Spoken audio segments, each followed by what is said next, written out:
घटना मुझे याद आती है। हम लोग झांसी ट्रांसफर होके गए और जिस दिन पहुंचे उसी दिन रात में मेरे पास फोन आया मेरी भाभी का।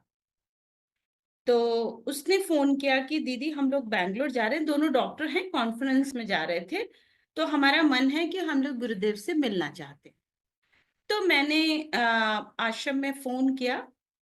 तो उन्होंने कहा कि ऐसा है, गुरुदेव तो है नहीं। नहीं, कहा हाँ गुरुदेव हैं। आप ना एक काम करना, उनको बोलना रात में वो आश्रम ना आए, क्योंकि थोड़ी सिक्योरिटी टाइट हो गई है इस समय। गुरुदेव को मिलने के लिए सुबह वो आ जाएंगे। तो हमने कहा ओके ठीक है। तो कब मैंने की इन लोगों बात है से, दीदी, कौन से साल की बात है? ये मेरे ख्याल से 10 की बात है, 2010 की बात है।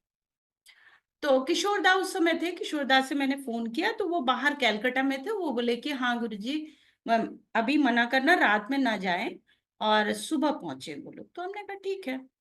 अरे वो कांड हुआ था ना, जो बगल में फायर कर दिया था कुत्ते को मारने के चक्कर में।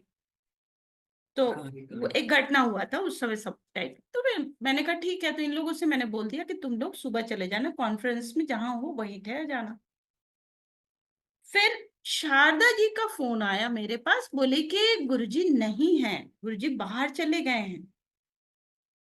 तो मैंने कहा गुरुजी बाहर चले गए हैं? बोले हाँ, वो उनको पता नहीं होगा, किशोरदा एक हफ्ते से कलकत्ता गए हुए हैं कोर्स लेने के लिए।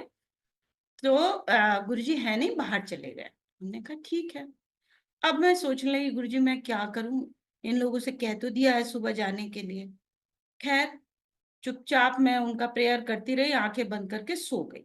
सुबह 7 बजे टेलीफोन की घंटी बजती है, मैं क्रिया वगैरह करके उठी हुई थी। तो मैंने देखा भाभी का फोन था। मैंने कहा ये अभी कहेंगे कि आपने रात में क्यों नहीं बताया मुझको कि गुरुजी नहीं।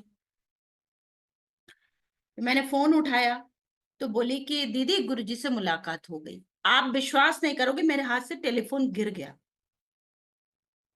क्योंकि मुझे पता था गुरुदेव नहीं है। फिर मैंने फोन उठा के बोला कि क्या कह रहे हो? बोले हाँ गुरुजी से हम लोगों की मुलाकात हो गई, काफी देर बात हुई है, अब हम लोग निकल रहे हैं। फिर पता चला, उन्होंने बताया कि गुरुजी बाहर थे, विदेश में थे, और सडनली वो लौट के आए थे और रात में वो आए। अब किस काम से आए थे, किसी काम से आए होंगे। नेक्स्ट डे मॉर्निंग फिर वो यहाँ दर्शन वगैरह दे करके तुरंत निकले। एयरपोर्ट पे फिर भाई से मुलाकात हुई। तो भाई ने कहा कि अभी एयरपोर्ट में गुरुजी दिल्ली निकल रहे हैं, हम लोग भी जा रहे हैं। तो वो घटना भी मुझे बड़ा आश्चर्य करती है कि सब कह रहे हैं गुरुदेव नहीं है, और गुरुजी सिर्फ एक दिन का ब्रेक करके कैसे लौट के आए। और सिर्फ पीड़ा ये थी कि मेरे भाई को काफी दिनों से कोई मतलब एक बेबी हुआ था, फिर उसकी डेथ हो गई थी, तो वो बहुत डिप्रेशन में चला गया था। तो मैं यही सोच रही थी कि गुरु से एक बार मिलने आशीर्वाद मिल जाए तो शायद सब कुछ बदल जाएगा। और मैं क्या बताऊं, कभी भी मैं कुछ भी कहती हूँ सुन लेते हैं, और क्या कहें बताओ।